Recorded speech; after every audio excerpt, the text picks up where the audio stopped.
10월 29일 날 이태원에서 압사 사고가 났죠. 150명이 넘는 사람들이 다치고 또 사망하는 충격적인 일들이 일어났는데요. 우린 이런 사건들을 경험하면서 마음이 무겁고 빨리 수습되길 저희 기도하고 있는데요. 이런 사건들을 경험할 때 우리들의 마음은 여러분 어떻습니까? 하나님의 선하심에 대해서 한번 의심하게 되죠.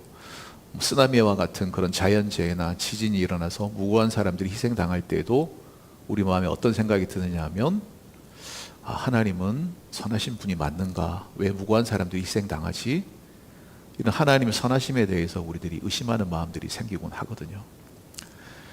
범위를 더 좁혀서 내 인생 가운데서도 그렇습니다. 내가 억울한 일을 당하거나 내가 고통을 당하거나 내가 질병에 시달릴 때 그때 우리의 마음이 어떻죠? 우리의 마음 한켠에 하나님의 선하심에 대해서 의심하는 마음이 일어납니다. 하나님 과연 선하신 분이 맞나? 하나님 과연 살아계시고 선하신 분이라고 한다면, 그 하나님 나의 하나님이라고 한다면 왜 나에게 이런 고통이 있고 왜 내가 이런 질병 가운데 시달려야만 하지? 하나님의 선하심에 대해서 의심할 때가 있는 거죠. 여러분은 어떠십니까?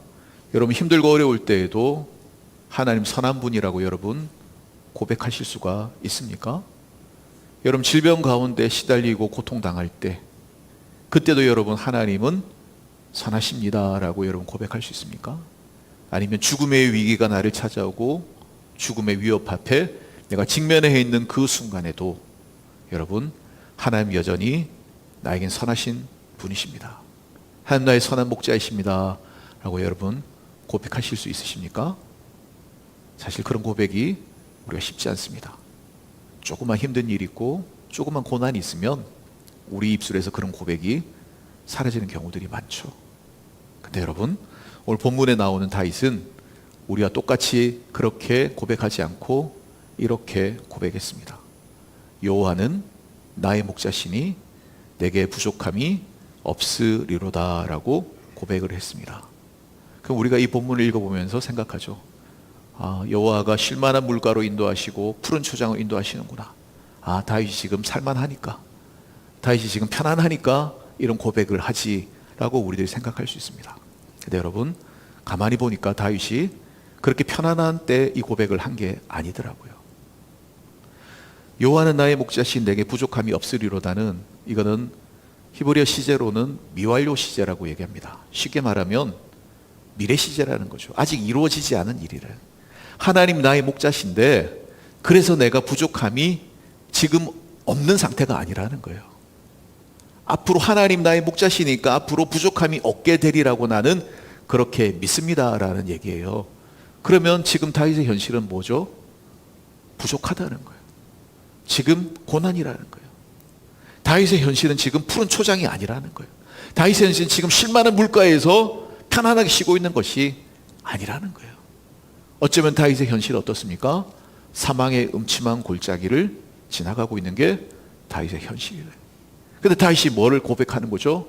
여호와 하나님이 나의 목자시기 때문에 지금 나는 사망의 음침한 골짜기를 지나가고 가시밭길을 지나가고 부족하고 가난하고 빈곤하고 배고픈 처지 가운데 있지만 여호와 하나님이 나의 목자이시기 때문에 부족함이 없게 될 것을 나는 믿습니다라는 믿음의 고백을 지금 드리고 있는 거거든요. 여러분 이게 다윗의 믿음이다라는 것입니다.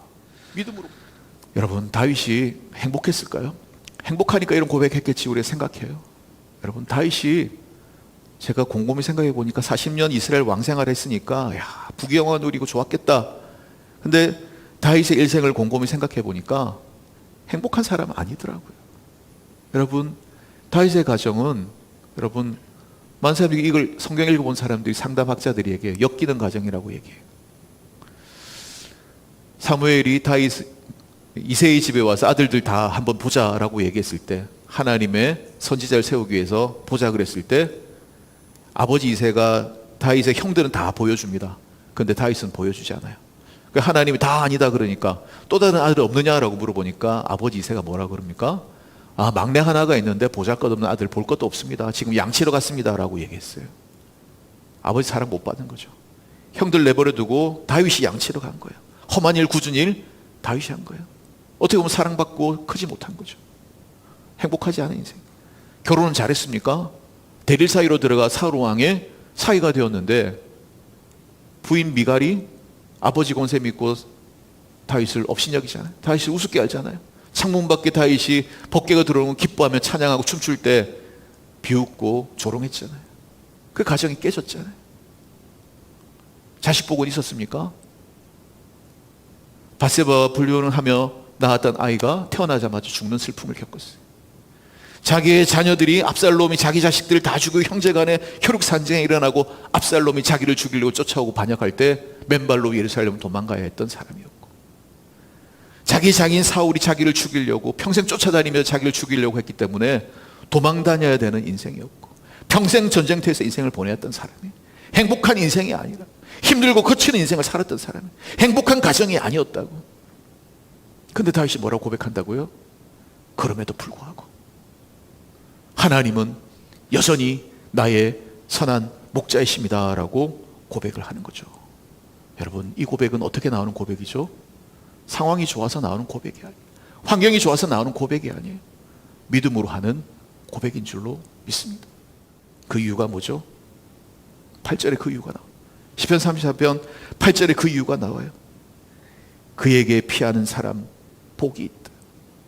하나님의 선하심을 맛보아 알지어다라고 얘기를 하는 거예요. 여러분, 다윗이 상황이 좋아서 찬양하는 게 아니에요. 환경이 좋아서 찬양하는 게 아니에요. 나한테 갑자기 무슨 유익한 일이 생겨가지고 기분이 좋아서 찬양하는 것이 아니고요. 무엇 때문에 찬양하죠? 하나님을 경험했기 때문에 찬양을, 하나님의 선하심을 맛보아 알지어다. 그에게 피하는 자는 복이 있다. 자기의 경험을 얘기하고 있는 거잖아요. 환경이 아니라 뭘 얘기하는 거죠? 하나님의 임재, 하나님을 만난 경험, 그 경험 때문에 하나님을 나의 선한 목자라고 고백할 수가 있게 되었다라는 것이죠. 사랑하는 성도 여러분, 저와 여러분도 하나님의 선하심을 맛보아 알게 되는 은혜가 저와 여러분에게 있게 되기를 주님의 이름으로 축원을 드립니다. 그에게 피하는 자는 복이 있을 거다. 그래서 다윗의 고백이 뭐예요? 그럼에도 불구하고 여호와 하나님은 여전히 나의 목자이십니다. 미친 척. 두 가지 말씀드리겠습니다. 다윗은 자신의 일상생활 속에서 하나님을 만났어요. 다윗의 시편 중에 이런 게 있잖아요. 주의 손가락으로 만드신 주의 하늘과 주께서 베풀어 주신 달과 별들을 내가 보오니 사람이 무엇이간데 주께서 저를 생각하시며 주님의 인자가 무엇이기에 저를 공고하시나이까 라는 시편이 있어요. 이 시편 어디서 썼을까요? 깜깜한 밤에 하늘을 쳐다보니까 하늘의 별들이 반짝이고 하늘의 달들이 보이는데, 아, 이게 다 하나님이 만들어 놓으신 아름다운 천지 만물이구나. 근데 이 온 세상을 창조하신 위대하신 하나님이 내가 무엇하고 나를 기억하고 나를 권고하시고 나를 사랑하시고 나에게 은혜를 베풀어 주십니까? 그런 감격을 고백하는 거거든요. 여러분, 우리 삶에도 힘든 일도 있고 어려운 일이 있고, 그래서 하나님의 선하심 의심할 때도 있어요. 근데 여러분, 조금 더 자세히 보시면 힘들고 어려운 일만 있는 것이 아니라 내 삶에 깜깜한 그 밤중에 반짝반짝 빛나는 조그만 별빛들이 있다고요. 하나님 나에게 베풀어 주시는 선하심들이 있다. 그 선하심들을 하나하나 찾아내고 발견하고 경험하면서 맛보시라는 거예요. 이게 여러분 뭐예요? 하나님의 선하심을 맛보고 알고 경험하고 누리는 거예요. 뭐죠? 일상의 조그만 경험들이 쌓이고 하나님이 함께하고 하나님이 인도하시는 그 경험들이 쌓여서 결국에는 뭐예요? 하나님은 나의 목자시고 하나님 나와 함께 하신다는 확신을 가지게 되니까 모든 사람들이 두려운 골리앗 앞에서 너는 칼과 단창으로 나오거나 나는 만군의 여호와의 이름으로 네 앞에 나아간다라고 하나님을 믿고 의지하는 믿음으로 나아가서 골리앗을 이기더라는 거예요. 여러분, 이게 뭡니까? 우리의 일상 속에서 하나님의 선하심을 찾아내고 맛보고 누리고 경험할 때 이러한 역사들이 우리 삶 가운데 나타나게 되는 거죠. 다윗은 미르바르 광야에서 다바르 하나님의 음성을 듣고 하나님의 선하심을 발견하면서 자신의 믿음을 키워갔던 것이죠. 이런 은혜가 오늘 저와 여러분의 일상 가운데도 있게 되기를 주의 이름으로 축원을 드립니다. 그러나 무엇보다도 중요한 게 있는데, 그것은 다윗이 하나님의 선하심을 맛보기 위해서 했던 가장 중요한 일이 하나 있습니다. 이거 여러분 기억하셨으면 좋겠어요. 다윗은 기도했습니다. 다윗은 기도하는 사람이었습니다.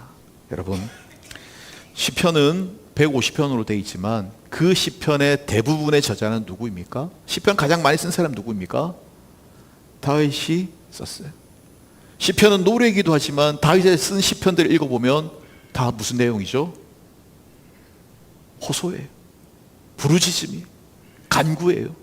기도예요. 힘들고 어려운 순간에 하나님 나를 살려주시고 건져달라고 하는 부르짖음이고 간구고 기도라는 거예요. 다윗의 시편이 다 기도라는 거죠. 그 다윗이 얼마나 기도했던 사람인가라고 하는 것을 우리들이 알 수가 있다라는 것입니다. 여러분, 기도가 여러분 뭐예요? 하나님의 선하심을 맛보아 알게 하는 그런 통로가 되는 줄로 믿습니다. 여러분, 두려울 때, 힘이 들 때 여러분 기도하시게 되길 바랍니다. 하나님과 이 연결 통로가 막히지 않는 그런 저와 여러분이 되기를 주님의 이름으로 축원을 드립니다. 여러분, 우리가 힘들다고 기도하지 않으면 어떤 일이 일어날까요? 악순환에 빠지게 돼 있죠. 악순환에 빠진 거예요. 기도해봐야 아무 소용없네. 그러다가 기도 무용론에 빠진, 기도해도 아무 소용없네 하다가 그래서 계속 기도하지 않으면 하나님이 나와 무슨 상관이야? 하나님 살아계신 것 같지도 않고 하나님 나와 아무 상관없는 사람 같아. 기도 무용론에 빠지고 기도 패배주의에 빠져서 기도하지 않으면서 점점 더 하나님에게서 멀어져가는 악순환에 빠지게 되더라는 거죠. 여러분, 다윗이 기도하면서 깨달은 게 있어요. 오늘 1절에 뭐라고 얘기하죠? 여호와는 나의 목자시니 내게 부족함이 없습니다. 다윗이 기도하며 하나님 선하심을 맛보았는데 그때 다윗이 깨달은 게 두 가지가 있어요. 하나님은 여호와라는 사실, 그리고 그 하나님이 나의 목자라는 사실을 발견합니다. 여러분, 이건 이론이 아니라 기도하면서 깨달은 거예요. 여호와가 여러분 어디서 처음 나온 줄 아십니까? 출애굽기 6장 6절에 나옵니다. 하나님이 자기 자신을 여호와라고 소개하는 장면이 나와요. 근데 그 장면이 어떤 장면이냐면, 내가 너희들을 출애굽해서 애굽에서 건져내어서 너희를 약속의 땅 젖과 꿀이 흐르는 땅으로 내가 인도해낼 것이다. 그러면서 하나님 하시는 말씀이 있어요. 나는 너희의 하나님이 되고 너희는 내 백성이 될 거다. 내가 너희를 건져내고 지키고 함께 할 거다. 나는 여호와다라고 얘기했어요. 여러분, 여호와라고 하는 이름은 언약의 하나님 뜻이에요. 언약 백성에 주시는 하나님의 이름이에요. 전능하신 하나님, 천지 만물을 창조하신 하나님, 이건 뭐예요? 엘로힘이라는 단어로 또 쓰여져요. 전능하신 하나님. 근데 여호와라는 이름은 뭐예요? 우리와 관계 있는 이름이에요. 우리와 언약을 맺으신 하나님이라는 뜻이에요. 여러분, 왜 우리가 계약하고 언약 약속합니까? 서로 필요가 있기 때문에, 너와 내가 필요가 있기 때문에, 원하는 것이 있기 때문에 계약을 맺어요.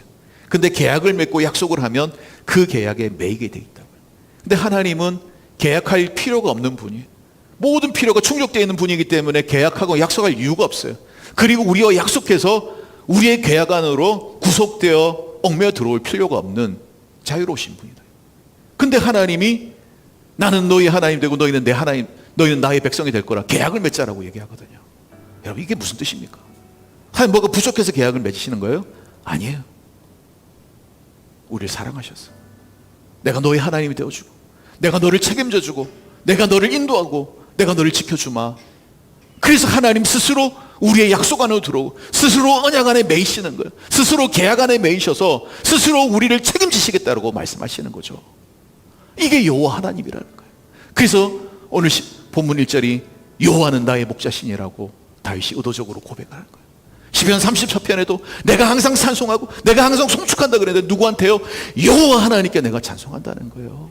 우리와 언약을 맺으시고 나의 하나님 되셔서 나를 건져주시고 인도해 주실 그 하나님을 내가 찬양합니다라고 말하는 거예요. 이 하나님을 깨달았어요. 언제요? 기도할 때 하나님의 선하심 맛보아 알게 된 거죠. 그렇게 기도하면서 깨닫는 게 뭐예요? 그 하나님이 다른 사람의 하나님이 아니고 바로 나의 하나님이라는 사실, 다른 사람의 하나님이나 기도하는 나의 기도를 받으시고 나를 도와주시는 나의 하나님의 사실을 다시 발견하게 된 거죠. 그래서 그 믿음 가지고 고백하는 거예요. 나는 지금 사망의 음침한 골짜기를 지나가고 있고, 어쩌면 적군의 칼날 앞에서, 위협 앞에서 도망다니는 비참한 신세 가운데 있는지 모르고, 어쩌면 미친 척하고 침을 흘리며 정신병자 노릇을 하며 그렇게 살아남아 했던 그런 시절에 이 시편 23편을 썼는지도 모른다. 근데 뭐라고 고백해요? 그럼에도 불구하고 여호와는 여전히 나의 선한 목자이십니다 라고 고백하는 것이죠. 사랑성도 여러분, 오늘 이것이 우리들의 믿음의 고백이 되기를 바랍니다.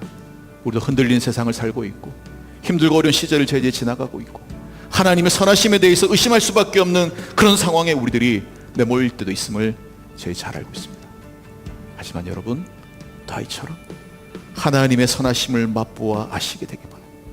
광야에서 하나님의 음성을 듣고 별 하나에도 숨겨진 하나님의 선하심을 맛보고 그것을 찾아내면서 일상 속에서 하나님의 선하심을 누리고 경험하고 여러분 믿음에 굳세어지기를 바라고, 무엇보다도 기도하기를 시작하면서 이 기도를 통해서 하나님의 친밀함을 경험하고 하나님과 친밀한 교제를 나누면서 그 하나님이 나와 언약관계 속으로 들어오시고 나를 지켜주시고 인도하실 하나님이라는 여호와 하나님의 사실을 깨달아 알게 되며 그 하나님이 나의 하나님이심을 깨달아 알게 되면서 그럼에도 불구하고 하나님은 여전히 나의 선한 목자이십니다.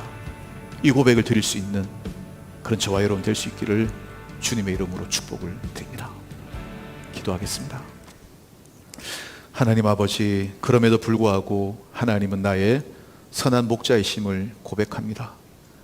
하나님의 선하심을 의심할 수밖에 없는 악한 세상을 저희들이 살아가지만 우리가 하나님의 선하심을 우리 삶 가운데서 발견하고 누리고 확신하고 무엇보다 그 하나님께 기도하기를 시작함으로 말미암아 하나님과 친밀한 관계를 맺으며 그 하나님이 바로 나의 하나님이고 그 하나님이 나와 계약을 맺고 나를 돌보시는 여호와 하나님이심을 깨닫고 믿음으로 고백하며 살아갈 수 있는 우리 모두가 되게 해 주옵소서.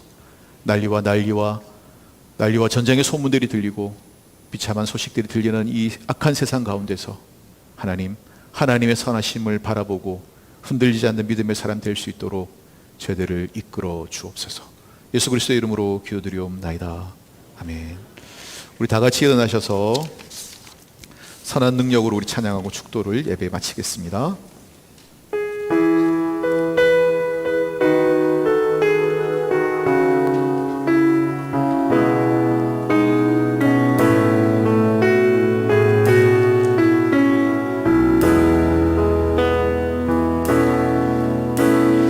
선한 능력으로 안으시네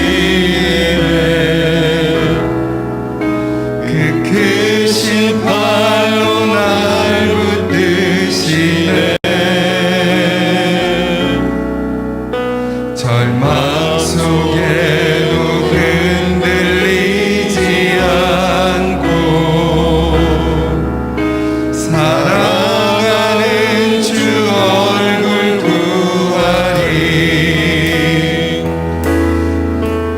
선한 능력으로 일어서리 주만 의지하리 믿음으로 우리 고대 안에 주 오실 그날 영광의 새날을 맞이하리 선한 능력으로 일어서리 주만 의지하리 믿음으로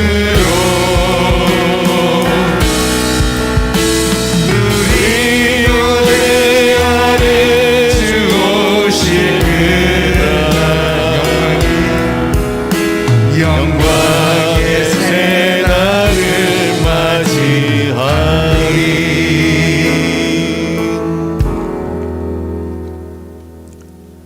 이제는 우리 주 예수 그리스도의 은혜와 하나님 아버지의 극진하신 사랑과 성령의 감동 감하심이 그럼에도 불구하고 여전히 나의 하나님은 선한 목자이십니다.